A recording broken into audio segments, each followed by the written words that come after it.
us who coach about relationships do. You know, what does a relationship coach do? It makes sure you don't make the worst mistake of your life.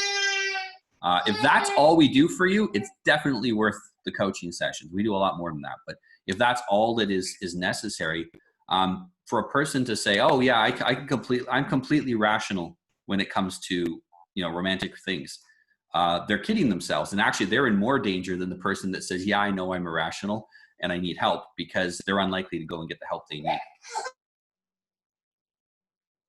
Yeah, definitely true. Myrna, did you want to jump in before? Yeah, you know, I've been thinking about this, and I feel like there's always a process of evolution with people that are friends, people that are married, people that are family.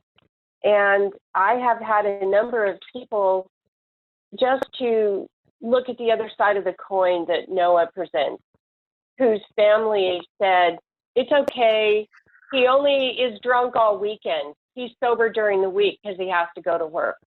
It's okay if he's hitting your children because that's how he was raised. He doesn't spare the rod. You know, it's okay, he slipped up and cheated on you, but he really loves you and you should just get over it.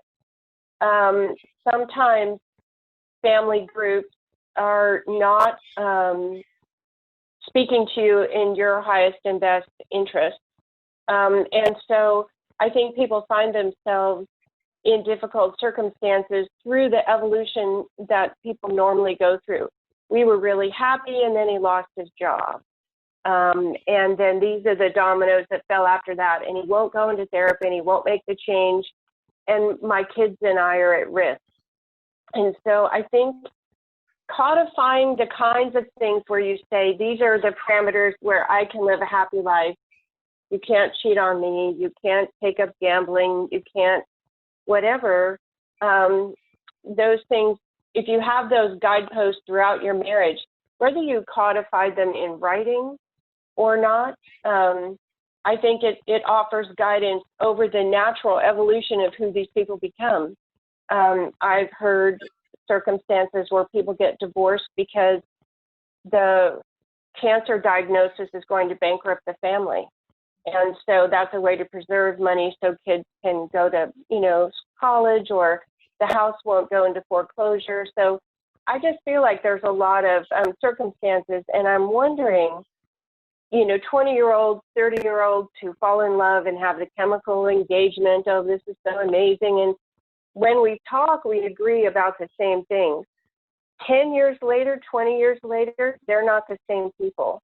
And so if they're not, you know, as Noah recommends, staying entrained with people who have the same values or the same faith, so that they continue to walk that straight path.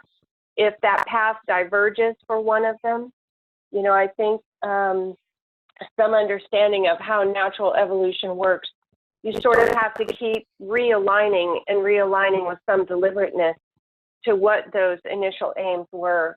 Codifying them in a prenup seems to say, these are our guides, this is our goalpost, so that in 10 years or 15 years, when tragic events happen, we remember what our promises were. We aren't relying on our memory of that. We codified it together. So I'm just sharing that feedback.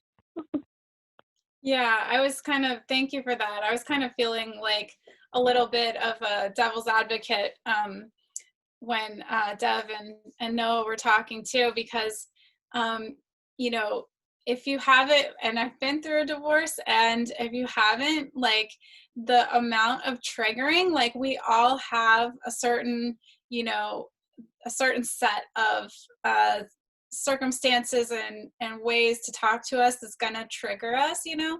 And like, Dev, I don't think for a second that you're headed for anything like that, but you brought up infidelity, and certainly that is one of those triggering things, right? And so to be aware of, like you said, Myrna, the guideposts and checking in, that's how we create the foundation. That's how we know there's a problem before an infidelity or something. Because again, just to kind of devil's advocate a little bit, women have infidelity as like their their red line in the sand, their deal breaker, but what happens before that? And often it is a situation where a man feels backed into a corner, and his deal breakers have been infringed, but she doesn't know that because she didn't have that on her list, kind of thing.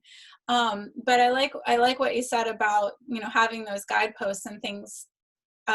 My husband and I have our vows written. I've got it in my Evernote. Like, I pull it up on a regular basis. You know, we take them seriously, you know. I feel like we should have them framed and see them every day. You know what I mean? Like, those are serious promises, and you should be held to your promises, right?